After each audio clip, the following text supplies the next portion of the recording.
Kublai pi baru kinikilonggi kubor bamdakasni.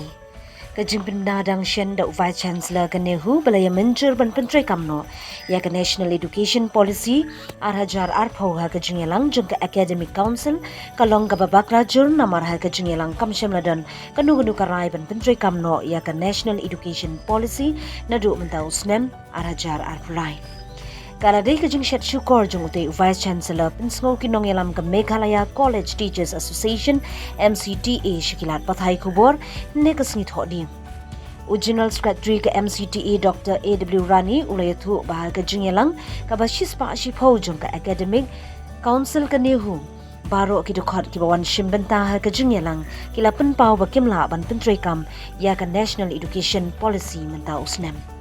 Nagaling ka kinhun kinongi kay college ka persya ajuri ka jingray kirki Vice Chancellor VC ka School ba North Eastern Hills University nehu banpentri kamno ya ka National Education Policy NEP arhajar arpong na kabenta ki undergraduate nadu ka shitring nailar arhajar arpulay.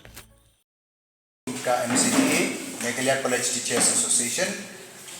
ban pensyakin giat hakabedai bat kami karai jung ka university ban implement ya kani ka new education policy arpau nadu kani ka academic session yo kasem araja arpulai arpusaw kabangakwa ya kabanginya pensay hanni ak majumpi baro kalongba siwa ban pentrekam ya kani ka NEP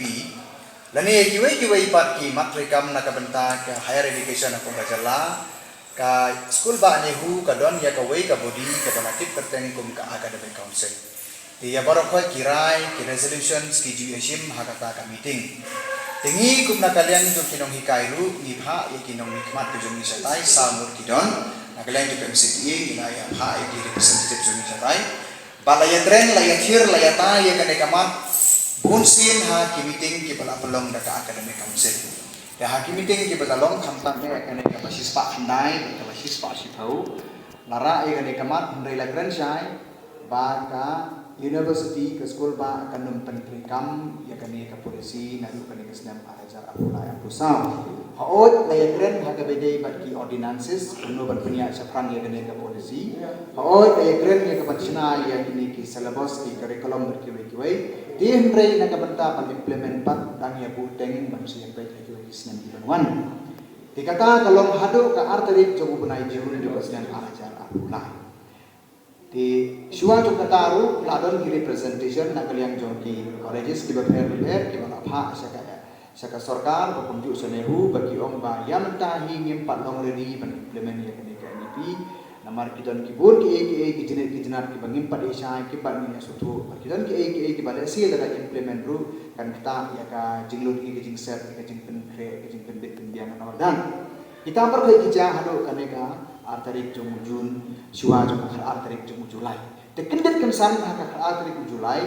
kalau kum bayu tu dong sen yang ibarat kau cuan kensan kan nega notification nak kalian jung OSD Officer on Special Duty nak College Development Council balapha ya kene city sha baru kau ki colleges balatho sha ya kene city ban on pentrikam no on penjeri no ya kene ka new education policy nalu kene kesem araja ulai sahab di dalawan kata kasih tengi saya kendit ke namar bahag kata kasih lah tho baya kene karai la sim kat kum ka meeting bala pelong ha ka arterik jong Jun ha ka meeting ka basis pa si pro jong ka academic council kapala tikna ka bangi kinong hikai ki badon kum ki representative santo lem yarai lem sim tenre busy nakabor jong simet ka hukum yo OSD tho ya kene kasih bala sim ya kata karai bala endorse ada kata ka executive council tenre ka basusi kalau bakabakum kata ka sim ladon tengi kum ka body ka bakit kli ya kene ka kam kum ki stakeholder ka higher education apa kejela nyimla man snap jar ya kene ka jingle support ka jingle bakala ka jong vice chancellor jong university tingiwan hamni ban pensai seti pa seti ki perlu nak media nama pathai kene ko khobor bagi native mana kalian ka jogi ngim sim ya dan bentai maka bukum kata karai ba yem scam ni ba gimpre dan menjori ka bukum kene te kata ka bagi colleges ki kwa punya pentrikam kim kwa punya pentrikam ka dei ka wai pat ka khana dan rengi na kalian jogi ki bedon ha ka tu ka academic council meeting habang ngim sim ya sorry habang ngim sim ya rai habang ngim sim ya kular banwan ka jing tho ka bukum kene ngasno ka jing syukor Terima kata dah memsengo bangim makan piang, but kani ke conference ang dengi pak kubor ke basai, bau visi udah pan withdraw si sendon ya kani ke notification.